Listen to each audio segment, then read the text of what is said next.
Mahabharatisham. Vishnu Mahadeva. Nagtanong si Chanimchay, mga Brahman, marami bang nilalang o isa lang? Sino ang pinakadakila? Sino ang dahilan ng lahat ng nilalang?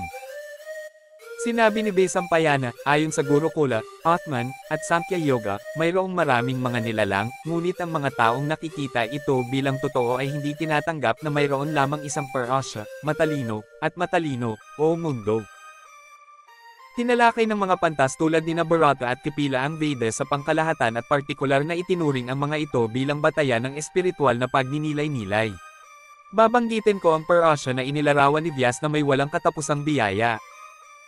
Sa kontekstong ito, isinalaysay ng mga pantas ang sinaunang kwento ng pag-uusap ni Triyamka at Brahma. Sa gitna ng Kshirosagar, mayroong isang bundok na pinangalan ng Vaishyandet na liwanag na nagniningning sa landas na may gintong medya. Sa mundong nag-iisa at naglingkod kay Vaishyanka araw-araw sa sandaling ito, ang dakilang yogi na si Shiva, na lumitaw mula sa noo ng sambong na si Shaturmukha, na naninirahan doon, ay biglang bumaba mula sa langit at naupo sa bundok na may kagalakan na yumuko si Prajapati sa kanyang mga paa. Itinaas ang kanyang kaliwang paa sa kanyang kaliwang kamay, at sinabi sa kanya, Mahaho, na maligayang pagdating. Lumapit ka sa akin sa kalooban ng Panginoon. Natupad na ba ang iyong penitensya? Sinabi niya kay Rudra, Panginoon ko, sa pamamagitan ng iyong biyaya, ang aking pagninilay ay umunlad ng mabuti. Ang buong Sansinukob ay kumikilos sa walang hanggang kapayapaan at katahimikan. Matagal na panahon na mula nang makilala kita sa mundo ng Brahma. Kaya nga, naparito ako sa bundok na ito upang sambahin ang iyong mga paa. O Lolo, nais kong lisanin ang mundong ito, sinasamba ng mga demonyo, pantas, at iba pa, at pumunta sa bundok na ito ng mag-isa. Pagkatapos ay nagtanong si Rudra, o isinilang sa sarili na Brahma, lumikha ka ng napakaraming nilalang at lilikha ng higit pa. Hindi ba't ang matapang na lalaking ito ay hindi isang tao? O Brahma! Mangyaring linawin ang aking mga pag-aalinlangan tungkol sa kataas-taasang tao na iyong pinagninilay-nilay dahil labis kong ninanais ito. Sumagot si Brahma, anak ko, ang isa na sinasabi mo ay nabuhay sa hindi mabilang na buhay. Intindihin mo na nangyari na ito noon, ngunit alamin mong hindi ako interesado sa mga mundong iyon.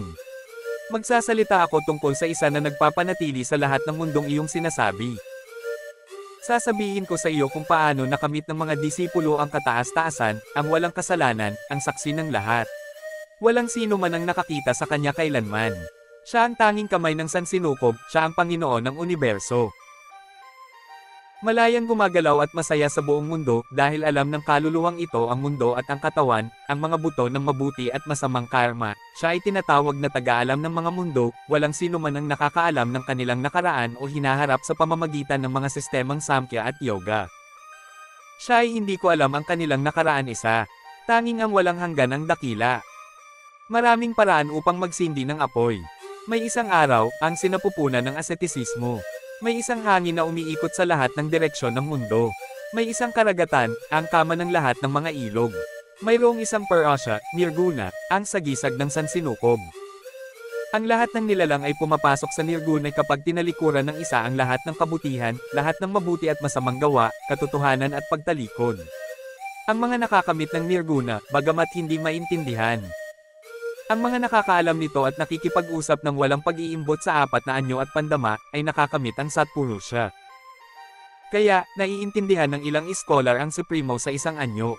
Ang ilang mga palaisip na nag-iisip ng kaalaman ay nauunawaan siya sa iba. Sa dalawang anyo na ito, ang Supremo ay walang hanggan at hindi nasasira. Siya ay tinawag na Narayana dahil siya ang Supremo. Ang mga resulta ng mga aksyon ay hindi nakakaapekto sa kanya. Walang karmic na kaluluwa maliban sa kanya na nakatali sa bigkis ng pagpapalaya. Siya ay konektado sa ikapitong konstelasyon, Lingam.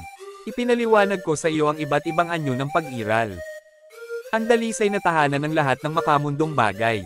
Kataas-taasang kaalaman, mga guro at iskolar, mga mantra, pagkain, mga kapatid at magkasintahan. Ang manifest at ang manifest, ang nakikita at hindi nakikita. Mga ninuno at ninuno, ang matalino at ang nanalo. Ang mga banal at ang immoral. Ang lumilipis at ang hindi nasusukat. Walang hanggan at hindi nasasira. Ang unang yugto ng hagdan ay tinatawag na Vaibraha at Aniruddha. Anumang mabubuting gawa na isinasaalang-alang ng Vedas sa mundong ito ay dapat gawin para sa kanyang kasiyahan. Ang mga Diyos at pantas, ganap na payapa, ay sumasamba sa kanya sa pamamagitan ng sakripisyo sa gitna ng mga Frank. Ako ay ipinanganak mula sa kanya, ang Panginoon ng lahat ng bagay. Ikaw din, o anak, hindi ba ang mundo ng mga halaman, hayop, at ang mahiwagang isinulat na Vedas mula sa akin?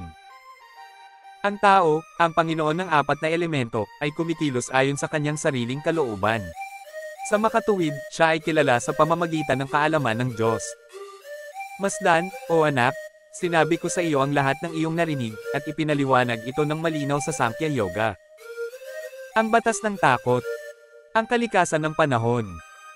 Sinabi ni Yudhishthira kay Bhishma, o dakilang Kaurava, nais kong malaman ang pinagmulan at wakas ng lahat ng nilalang. Nais kong malaman ang mga prinsipyo ng pagmumuni-muni at karma, ang kalikasan ng panahon, at ang haba ng buhay ng tao sa lahat ng edad. Ibigay mo ito sa akin.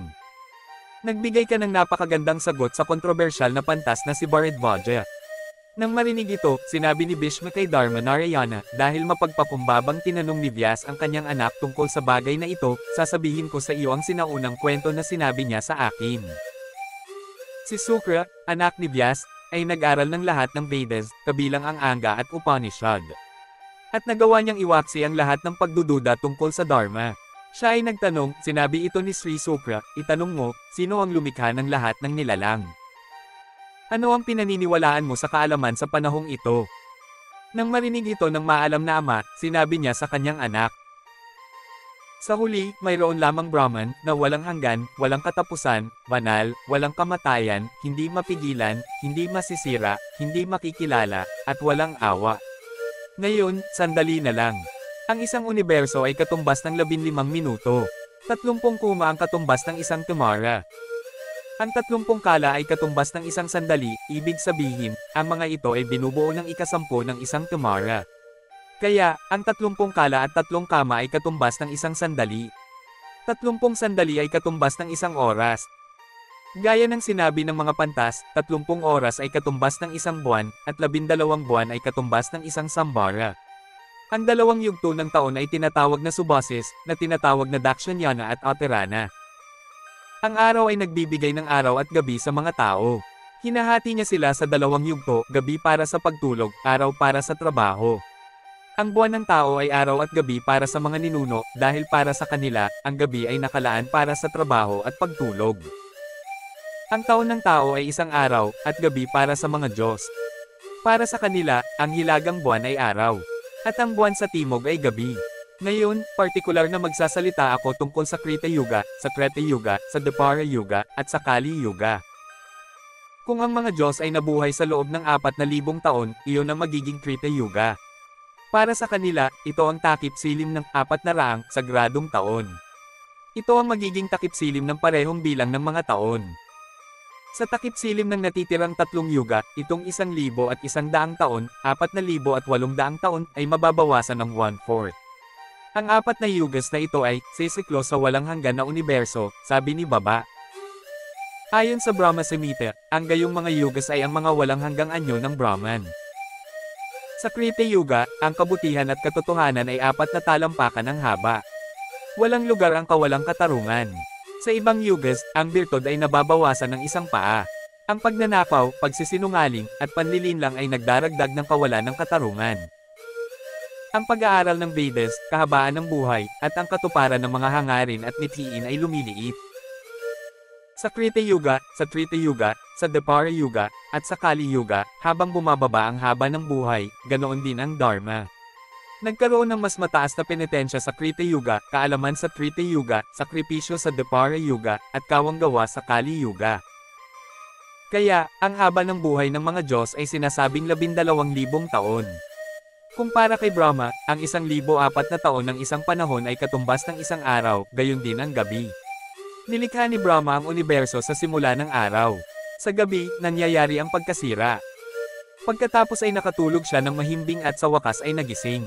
Ang sino mang nakakaalam na ang araw at gabing iyon ay tumagal ng 1,004 na taon para kay Brahma ay alam na ang araw at gabi na magkasama ay bumubuo ng 1,004 na rupas. Kapag nagising si Brahma, binago niya ang kanyang walang kamatayang anyo sa walang anyo. Nilikha niya ang lahat ng dakilang nilalang. Mula sa kanila, nilikha niya ang bumabangon na kaluluwa. Paglikha at ang Dharma ng mga panahon. Inilalarawan ng Vedas ang Brahma bilang ang ningning, ang binhi ng lahat ng bagay. Mula sa Brahma, ang buong sansinukob ay nilikha, kaya ang dulati ng mga halaman at hayop ay lumitaw sa simula ng araw. Nagising si Brahma at nilikha ang mundo mula sa kamangmangan, simula sa dakilang tao, pagkatapos ay materyalidad, pagmumuni-muni, at pagdududa. Ang isip na ito, na nagtatago ng lahat ng bagay, ay nagtataglay ng kapangyarihan ng foresight at omniscient na kaalaman, ang lumikha ng 7 sage ng isip Nir Andi, Anger Rosso, Anri, Paul Asha, Pula, Karato, at Vasishta. Sa pamamagitan ng malikhaing salpok, nahati ang isip na ito sa iba't ibang anyo. Dito nagmula ang langit, isang perpektong kalikasan. Nang nahati ang langit, nagbunga ito ng dalisay, masaganang hangin, mayaman sa iba't ibang halimuyak. Ang hiting hangin na ito ay nagbunga ng maliwanag, napapansing liwanag. Kapag nagre-refract ang liwanag na ito, lumalabas ang matatamis na bango. Mula sa halimuyak na ito, ang mundo ay mayroon ding sariling halimuyak. Kaya, sinasabi na ang lahat ng nilalang ay ipinanganak.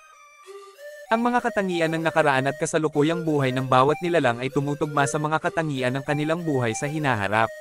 Hanggat ang isang nilalang ay umiiral sa isang partikular na anyo, iyon ang kalikasan nito. Ang ilan, sa pag-amoy ng hangin, ay may katangahang nagsasabing ito ang kalikasan ng mundo. Gayunpaman, dapat itong maunawaan na ito ang tunay na kalikasan ng mundo. Ito ay konektado sa hangin at hangin. Ang 7 dakilang elementong ito, bagamat nagtataglay ng magkakaibang kapangyarihan, ay hindi maaaring likhain ng hiwalay. Sa makatuwid, ang lahat ng bagay ay nagkakaisa at nakadepende sa katawan.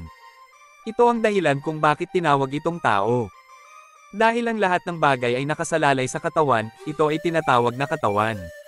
Binubuo ito ng 16 na elemento, 5 pandama, mga organo ng pandama, at isip. Ang lahat ng magagandang elemento ay pumapasok sa katawan kasama ang mga resulta ng kanilang mga aksyon. Si Brahma, ang lumikha ng lahat ng buhay, ay naninirahan sa katawan ng sansinukob upang pabyusan ang kanyang nilikha. Siya ay tinatawag na butterfly. Nilikha niya ang lahat ng buhay, mga Diyos, pantas, ninuno, tao, mundo, ilog, karagatan, direksyon, bundok, naninirahan sa kagubatan, tao, duwende, demonyo, ibon, hayop, reptilya, walang laman na bagay, at buhay na nilalang. Ito ang lahat ng kanyang mga nilikha. Ano man ang kanyang mga nakaraang aksyon sa paglikha, ang mga pagkilos na iyon ay nananatiling pareho kahit na pagkatapos ng mga paulit-ulit na paglikha. Mabangis na hayop, immoral na hayop, maamo at malupit na hayop, relihiyoso ngunit immoral na hayop, mabait at immoral na hayop, bawat isa ay nagtataglay ng kani-kanyang natatanging katangian, na naiimpluwensyahan ng mga damdamin. Kaya, ang bawat kalikasan ay nagiging kalikasan ng lahat ng nabubuhay na nilalang. Nilikha ng dakilang tao ang pagkakaiba-iba ng mga pandama, Diyos, at buhay na nilalang. May mga nagsasabing natatapos ang karma dahil sa pagkalalaki. May nagsasabing tadhana ang dahilan. Sabi ng mga iskolar, kalikasan ang dahilan. Magkapareho ang tatlong ito. May nagsasabing walang pinagkaiba sa kanila. Sinasabi ng mga karmates na imposibleng matiyak kung ito ay tama o mali, o kung ang dalawa ay dapat magkasama. Kahit na ang mga matatag na humahawak sa katotohanan ay tinatawag na Brahman ang dahilan. Ang penitensya ay ang dahilan ng buhay, na lumilikha ng 3 estado at ang 5 pinagsama-samang. Ang penitensya na ito ay nagbibigay daan sa mga aksyon na may sigawa ayon sa mga hangarin ng isip. Ang penitensya ay nagbibigay daan sa tao na makamit ang pinakamataas na kahalagahan sa paglikha ng buong sansinukob, at siya mismo ang naging Panginoon ng lahat ng nilalang. Natutunan niya ang Vedas sa pamamagitan ng mga austerities ng mga pantas. Sa pamamagitan ng kapangyarihan ng penitensya, binigkas niya ang hindi mabilang na Vedas. Ang mga pangalan ng mga pantas, ang mga bagay na matatagpuan sa Vedas, ang mga pangalan at anyo ng lahat ng nilalang, at ang kanilang mga hilig sa pagkilos, lahat ito ay nilikha ng Diyos mula sa Vedas. Ang mga pangalan ng mga pantas at mga nilalang sa sansinukob ay ginamit upang simulan ang bagong paglikha sa pagtatapos ng gabi ng paglikha. Ang mga pangalan, penitensya, aksyon, at sakripisyong ito ay lahat ng makamundong tagumpay. Sinasabi ng Vedas na ang pagkamit ng kaluluwa ay posible sa pamamagitan ng 10 landas. Ang Vedas ba ay nagsasalita lamang tungkol sa kataas-taasang Brahman sa pamamagitan ng mga konstelasyon ng Vedic? Ang mga istrukturang malinaw na inilarawan sa Vedanta, Svadhyaya, Karabasta, Sandavantana, Karchandreya, at iba pa, para Shukarma, Yoga, Dana, Core Asha, Samadhi, ay makakamit lamang sa pamamagitan ng Gram Yoga. Ang paghihiwalay na nauugnay sa dulati na ito ay sanhi ng karma ng kaluluwa, na inalis sa pamamagitan ng agham ng pagsasakatuparan sa sarili. Ang dalawang Brahman na ito ay dapat tawaging Para-Brahmas at Sapta-Brahmas.